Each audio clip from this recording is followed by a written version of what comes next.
올 6월은 원래 추모의 달이기도 한데 올해는 묘하게도 시작 6월 첫 주도 종제식으로 시작을 했고요. 마지막 주도 종제를 하게 되었습니다. 6일 대제까지 하면 6월 달만 3번의 큰 제를 모시게 된 것 같습니다. 곧 일부러 그런 것도 아니고 딱 또 영가들께서 월요일 날 열반을 하셔서 일요일 날 제가 이렇게 계속 되어 왔습니다. 그래서 우리 길타오님께서 대개 이제 부모님 이제 제를 우리가 많이 올리고, 물론 부모님 이제 돌아가셔도 그 열반에 이런 아픔이나 슬픔이 있지만 이렇게 자녀가 먼저 열반할 경우는 다 힘든 것 같아요. 또 제를 올리는 저희들도 저도 상당히 힘들고 그렇습니다. 또 오늘 우리 영재 아드님께서 그 고사를 하는데 참 가슴에 많이 와닿았던 것 같아요. 저희 어머니께서 2008년이니까 역시 한 49살인가 그때 제가 49에 돌아가셨는데도 굉장히 힘들었던 것 같아요. 그때 2008년 이후에 지난번에도 말씀드렸듯이 이렇게 그 눈물이 많아졌다고 그렇게 고백한 적도 있었는데, 우리 영재가 이제 23살인데 그런 아픔을 겪게 되었어요. 근데 사람이 꼭 그러면 슬픔을 겪게 되었다고 그래서 그것이 꼭 안 좋기만 할까요? 그건 이미 벌어진 일이고, 그죠? 그것은 우리가 쉽게 얘기하면 일체의심제라고도 하지만, 그것을 대하는 토인비식으로 하면 도전과 응전이죠. 이미 일어난 일이고, 그럼 이 순간에 내가 지금 여기서 무엇을 어떻게 할 것인가 라는 것은 본인의 선택이라는 것이죠. 어머니의 좀 갑작스러운 열반이 오히려 나를 인간적으로 엄청나게 성숙시켜 줄 수도 있죠. 또 어떤 사람은 그 아픔에 젖어가지고 그냥 폐인이 될 수도 있어요. 그건 개인의 선택입니다. 근데 우리 고사에 보면 자기 할 일을 더 아주 할머니도 잘 챙기고 어머니하고 약속한 것도 잘 하겠다고 그 글을 쓰는데 아주 참 가슴에 많이 와닿았던 것 같습니다. 그래서 이 고사를 들어보니까 우리 영가께서 걱정 안 하셔도 될 것 같아요. 사실 일찍 가려고 했을 때 또 그 사랑하는 아들 또 엄마 가족을 떠나려고 할 때 얼마나 정말 무섭기도 하고 또 미안하고 그랬을 것 같아요. 근데 아까 그 어머니가 우리 영재의 아까 질문에 대한 답을 한다면 먼저 가서 미안하고 사랑하고 고맙다고 할 것 같아요. 그러죠? 그래 우리가 이런 세레머니, 이 의식을 하는 것 자체가 그런 미진한 감정들을 스스로 다 정리하고 우리 관계 속에서 결국 나의 영혼을 의식을 고양시키고 영혼을 끌어올리는 아주 귀한 계기라고 생각합니다. 그래서 천도제를 올리는 것이 1차적으로 영가의 영로를 열어주는, 비춰주는 역할을 하는 게 1차적이지만 살아있는 사람들이 생전에 이게 이 죽은 다음에 이 천도법문 듣고 다 이거 공부하려면 쉽지 않겠죠. 그러니까 살아생전에 자기 천도를 올려야겠다고 다짐하는 그 시간이 되어야 된다. 그리고 그것이 영가를 위한 최고의 응원이다고 제가 누누이 강조를 했습니다. 그래서 우리가 지난 6번의 천도제, 또 뭐 돌아가시면 열반식, 그다음 입관식, 발인식, 그렇게 하면 천도법문을 그때마다 계속 했으니까 10번을 하게 된 거죠. 10번이 이제 정신을 차려 부처님의 법문을 잘 들으라고 하셨는데, 정신을 차려서 들어야죠. 정신을 안 차리면 안 들려요. 정신 차린다는 게 뭐예요? 내 마음이, 선택은 내 마음이 하잖아요. 마음이 몸을 떠나지 않고 이렇게 딱 같이 있을 때를 정신을 차린다고 해요. 그러니까 지금 머릿속에서 일어나는 생각, 마음이 집에 있는 가스레인지에 가 있는 게 아니고, 된장 뚜껑 열었는가 거기에 가 있으면 이게 안 들려요. 두 개 제 말하고 그거하고 이 생각을 동시에 일으키면 우리 마음은 하나밖에 이게 이 대상에 몰입하게 그렇게 만들어져 있어요. 우리 뇌 구조가.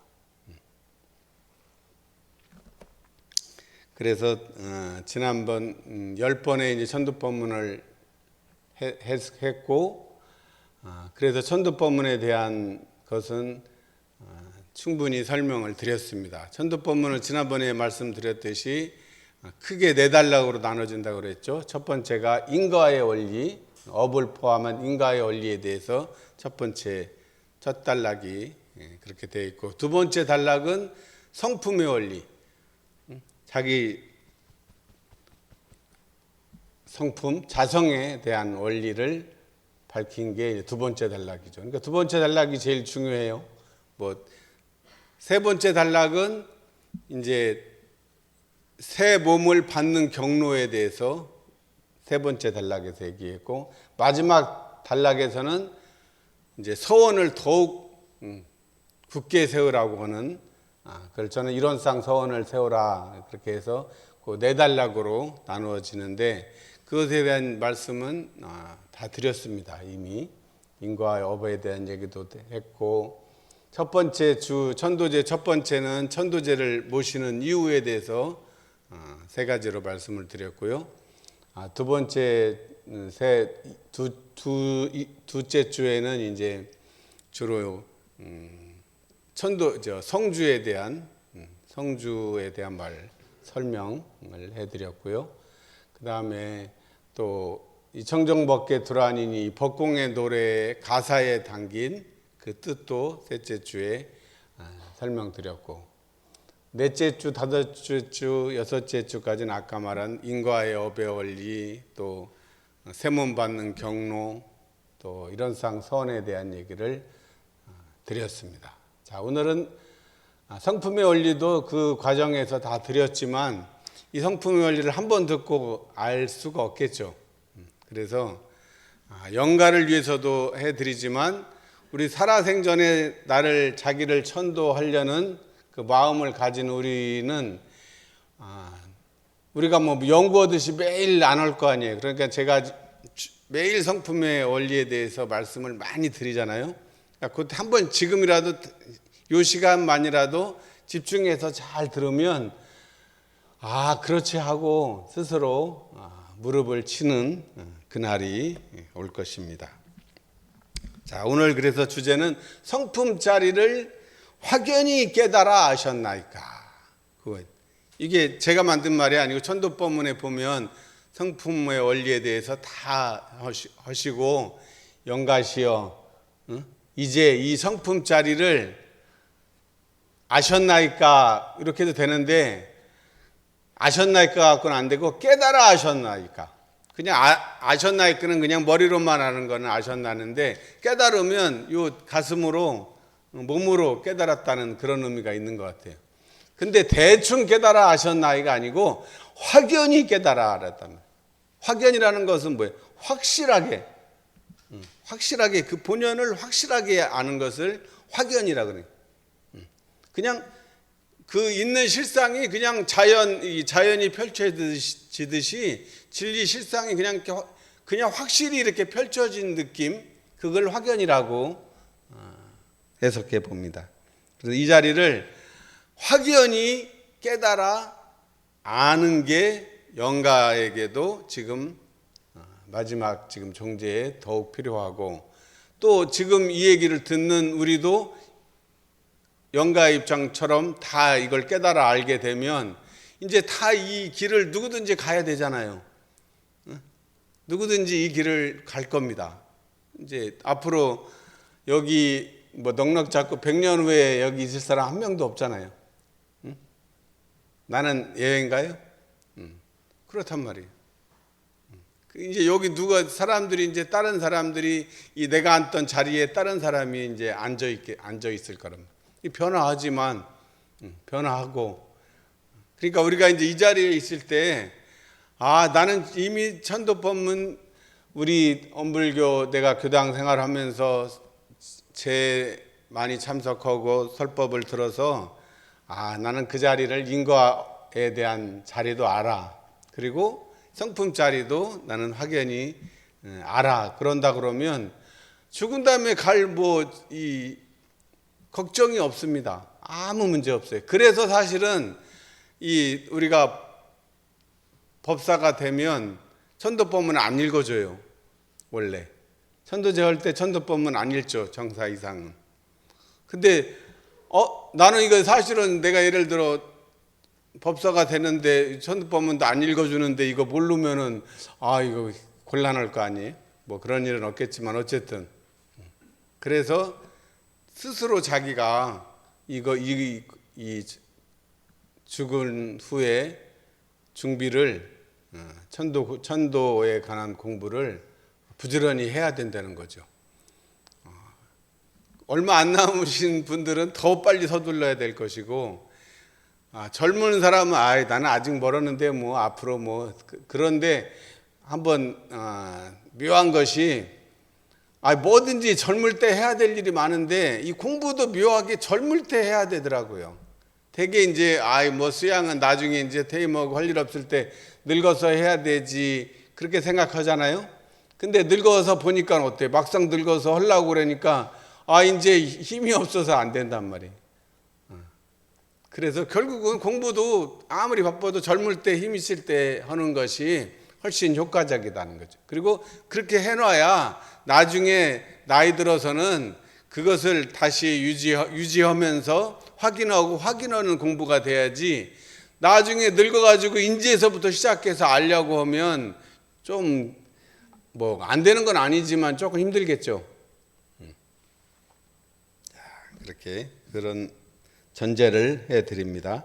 자, 그래서 이 성품에 관한 것은 제가 많이 말씀드렸지만 천도품 5장, 대종경 천도품 5장에 이 천도법문이 들어있는데, 자주간에 이 성품 자리에 대해서는 가장 자세하고 길게 언급을 했다고 저는 제가 공부한 바로는 그런 것 같아요. 되게 그냥 성품 자성 얘기만 하지 성품이 어떤 원리로 어떤 이치가 되어 있는 것을 이렇게 한글로 알아듣게 설명한 데가 없어요. 근데 대웅사님께서 이 자리를 이 없고 없는 자리와 또 무의와 자동적으로 있는 자리에 대해서 양면을 다 밝혀주고 계십니다. 그래서 천도품 이 두 단락의 첫 번째 전제가 있어요. 보면 주보에는 3번인데 성품하고 생사가 같은 점도 있고 다른 점도 있어요. 같은 점은 뭐냐면 부처님은 생사가 있나요, 없나요? 깨달으면 생사가 없나요? 그러지 않죠? 깨달아도 다 생사가 있습니다. 부처님도 태어나자 돌아가시고 대웅사님도 태어나 돌아가시고 우리도 다 이제 태어나서 이제 죽음의 길은 누구도 피할 수 없습니다. 그런 면에서는 같아요. 부처나 영가나 일체 중생이나 다 똑같은 것이에요. 또 같은 점이 뭐냐면 성품 자리가, 이 성품을 부처도 성품을 가지고 있고 영가도 가지고 있고 일체 중생도 다 가지고 있다는 거예요. 성품 자리가 부처만 가지고 있으면 중생들은 절대로 이 성품 자리를 깨칠 수 없겠죠. 근데 다행히 일체 중생 개유불성이에요. 모든 중생은 다 불성을 가지고 있다는 거죠. 이게 공통점이에요. 같은 점이에요. 근데 다른 점이 뭐냐면 부처는 이 성품 자리의 바탕에서 우주 만물과 해와 달이 끊임없이 변하는 이치를 알아서 이 생사가 낳고 죽는 이 단멸이 아니고 끊임없이 변화하는 것이라는 것을 안다는 것이죠. 다시 말하면 이 우주 전체 이것을 텅 비어 있는 이 자리를 공이라고 얘기를 한다면 그 공 안에 있는 텅 빈 공 안에 있는 우주 만물이 그 안에서 낳고 늙고 병들어 죽는다는 거죠. 그거 자체를 끊임없이 변화해요. 그러니까 내 육신이 이 이름을 가진 지금 자기 이름을 가진 누구는 몇 년 며칠에 태어나서 몇 년 며칠에 죽지만 큰 자리에서 보면 어때요? 그냥 그것이 변화하고 있는 거예요. 이 자리를 아는 것이 다른 점이고 중생은 죽으면 이게 아이고 생사가 이제 절망으로 받아들인단 말이에요. 이제 육신은 다시 볼 수 없는 그렇게 그걸로는 절망이라고 받아들일 만도 하죠. 세속적인 기준으로 따지면. 그러지만 공부하는 사람은 육신은 죽어도 우리의 한 점 영식은 불생 불멸이라는 것을 알고 있기 때문에 세속적인 감정으로는 우리가 슬프기도 하고 여러 가지 그런 것이 있지만 그 근본 자리에서는 흔들리지 않는다는 거죠. 마치 파도가 태풍이 쳐서 요란해도 깊은 바닷속 본래 그 자리는 고요합니다. 태풍이 막 불어서 바람이 해도 태풍의 눈 한가운데 태풍의 눈은 고요하죠. 거기에 비유할 수 있어요. 우리 성품이 바로 그 자리에 고요하지만 그 태풍을 불러일으킬 수 있는 그 힘을 가지고 있는 그 자리. 이해되시죠? 보셨죠? 사진에 보면 태풍이 오면 막 태풍 반경이 괌에서 그쪽에서 태풍 일어나면 필리핀 해가지고 막 일본 것까지 이 바람이 불고 비가 오고 그러지만 정작 그 태풍을 일으키는 그 근본 핵자리는 까만 점 하나 그 자리는 고요하단 말이에요. 전혀 진공 자리예요. 진공. 우리 진공 포장 있죠? 진공 포장하고 그냥 진공이 아닌 거하고 다르죠. 진공 포장되면 이게 변하지 않게 그 자리예요. 그런 자리를 우리가 말씀을 드리는데 그래서 이제 여기에서 보면 성품의 원리가 다 들어 있습니다. 성품이라 하는 것은 우주와 만물의 근본 자리예요. 우주와 만물의 근본 자리고 우주 만물이 모두 한 성품이란 말이에요. 그러니까 성품이라는 게 이루어는 우주 만유의 본원 자리이면서 재불조사에게는 시민 자리이고 일체 중생에게는 본래 내가 가지고 있는 본래 이 성품이를 본성이라고 우리가 얘기를 하죠. 이 본성이 있어요. 일점 본성이 그게 어떻게 보면 요즘 더 쉽게 얘기하면 양심에 가깝죠. 양심이에요, 양심. 저절로 그 어진 마음이 그 안에 있단 말이에요. 그래서 천지만물이 이 존재하게 하는 근본 바탕이라서 그 바탕을 있다고 할 수도 없고 없다고도 할 수 없으니까 표현을 불가해서 공자를 쓴 겁니다. 알겠죠? 공이 0이잖아요. 공이면서 숫자로는 0이잖아요. 그러니까 사실은 이 이론상이 이 진리의 사진이라고 얘기하는데 우주가 이 형상이 없어요. 사실은 형상 없는 형상인데 굳이 그 모양을 전체로 이렇게 본다고 그러면 이 0이라고 할 수밖에 없는 거죠. 있다고도 할 수 없고 없다고도 할 수 없는. 그래서 있다고도 할 수 없고 없다고도 할 수 없는 말장난 같은 이 얘기를 유무초월이라고 합니다. 유도 아니고 무도 아닌 자리잖아요. 유무초월. 그러니까 그거를 제일 이해하기 쉬우려면 이 허공이 유무초월한 거 하잖아요. 이거 허공이 언어 도안이 끊어진 자리죠. 이론은 언어 도안의 입정처고 유무초월의 생사문인데 그것이 결국 이 허공이 바로 그 자리입니다. 이 허공이 형상이 우리가 있는 것을 유라하고 형상이 없는 것을 무라고 하잖아요. 이건 다 다 유인데 이 없는 공간은 무라고 한단 말이에요. 그러니까 이 허공이 있는 형상으로 보면 허공이 있는 거예요, 없는 거예요? 없는 거죠? 없잖아요. 근데 허공이 없다 그러면 없는데 뭐 있잖아. 이 허공이 있으니까 우리가 이 허공 사이를 다니는 거잖아요. 운전할 때 허공 사이로 가야지 허공 사이로 안 가면 어떻게 돼요? 사고 난단 말이에요. 허공 사이로 가야 돼요. 이 공간이 있는 거예요. 없는 게 있는 거죠. 또 형상이라는 게 있는 것이 없는 게 허공이고 없는 게 있는 거예요. 없는 것이 있는 게 허공이라 이 말이. 그걸 이해되시죠? 예. 없는 게 있는 거잖아요.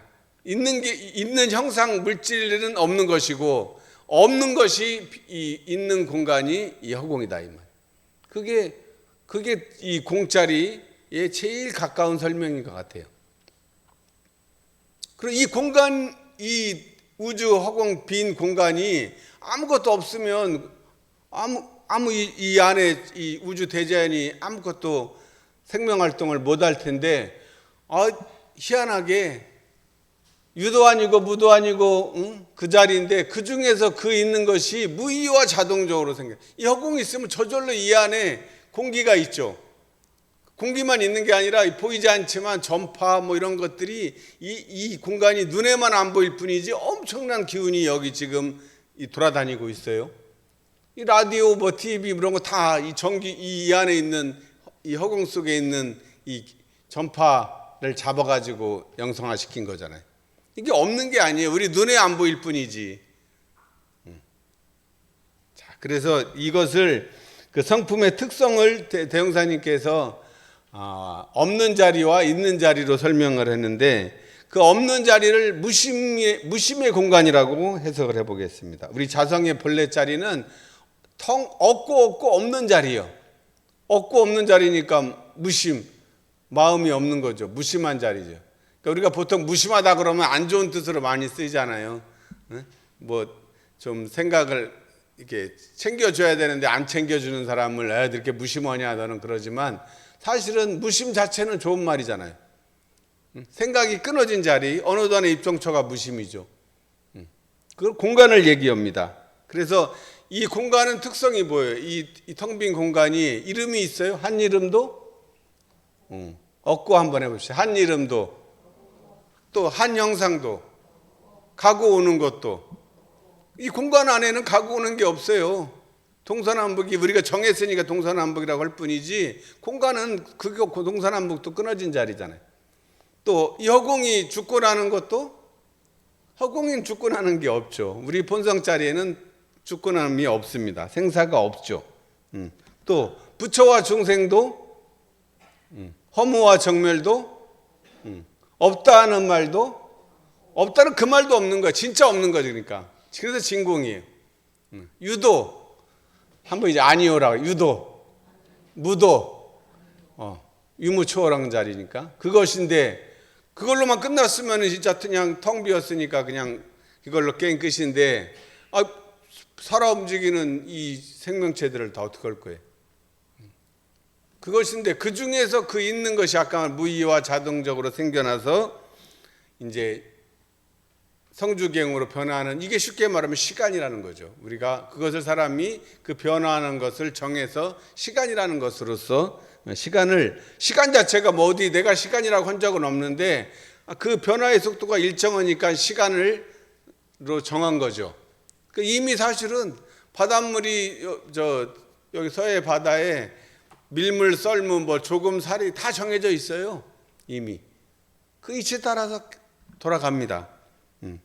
그래서 이 변화하는 이 일심의 자유, 아까 무심의 공간이라면 무심의 공간은 사은처럼 본래 있는 텅 빈 바탕이고 그걸 그 안에서 이 일심의 시간이 운행이 되는 거죠.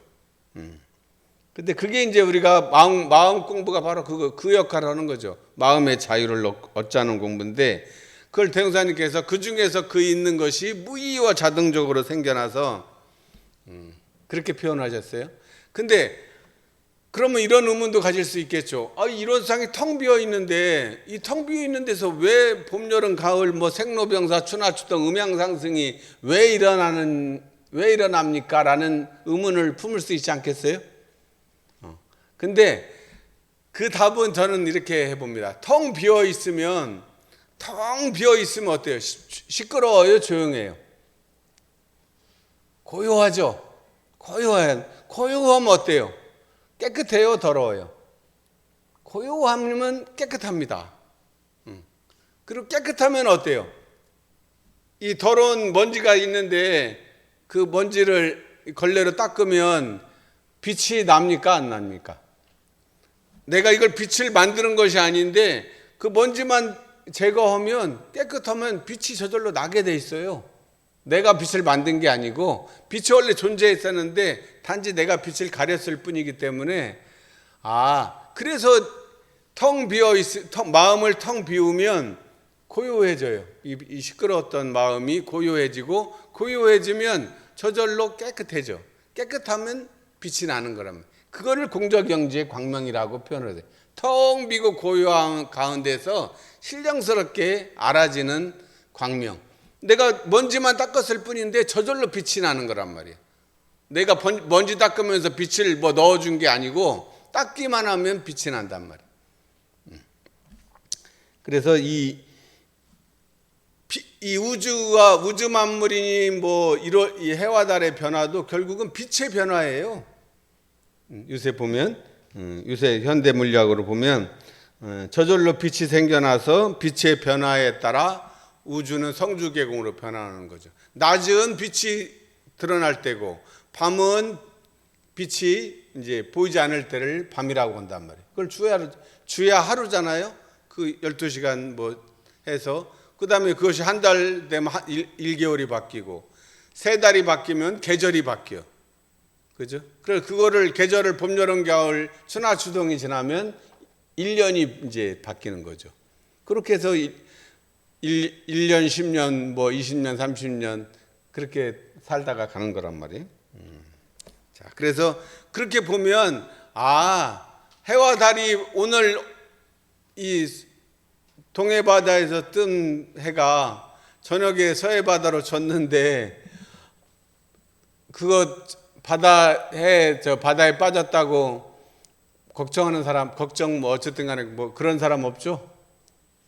만약 모른다 그러면 이제 그래가 깜깜해지니까 옛날 원시인들은 엄청 밤이 무섭고 싫었을 것 같아요. 모르니까. 해가 안 떠 없어졌으니 어떡할 거예요? 근데 보니까 다음날 되면 또 이쪽에서 또 뜨는구나 하니까 서해 바다에 빠졌다고 걱정하는 사람이 이제 없어졌어요. 우리는 다 아니까 아무 걱정 안 하죠. 근데 정말 만약 그걸 모른다 그러면 이 해가 없어졌으면 큰일 날 일 아니에요? 다 알면 아무 문제 없다는 거지. 깨달음이 결국 아는 거예요. 아는데 그냥 이렇게 머리로 아는 게 아니라 내 몸으로 스스로 그 자리를 터득하는 것이죠. 그래서 우주는 이제 보니까 성주계공으로 변화하고 만물은 생로병사를 따라 육도로 변화를 시키고 해와 달은 왕래하여서 이 낮과 밤을 만드는 것이구나. 이것이 그 성품 자리에 대한 대형사님의 그 설명이에요.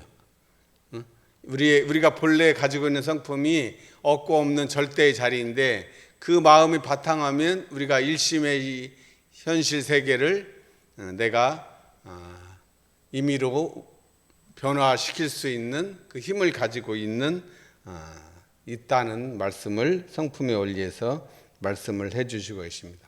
그래서 이 자리는 성품 자리는 변하지 않는 자리예요. 불변의 자리란 말이에요. 이론은 언어도 안 해요. 이정적으로 유무초월의 생사문인 본래 그 자리이기 때문에 우리가 여기에 바탕에서 사막 공부를 열심히 해서 이론의 유력을 얻고 이론의 체성에 합하자는 것이 우리의 소원이에요. 그러니까 이제 우리 영가께서 새 몸을 받을 때는 더욱더 마음을 견고히 해야 돼. 지금 마음을 더 이렇게 막 견고히라는 게 뭐예요? 아주 굳고 단단하게 마음을 세워서 만약 한 마음 놓치면 어느 생에 이 부처님 회상을 만나서 대업을 성취하겠느냐고 말씀하시잖아요. 더욱더 마음을 더 챙기고 오늘 더 챙기셔서 탐진치에 착을 놓고 무량한 닭을 즐길 수 있는 우리 신 정화영가 되시기를 축원드리겠습니다. 감사합니다.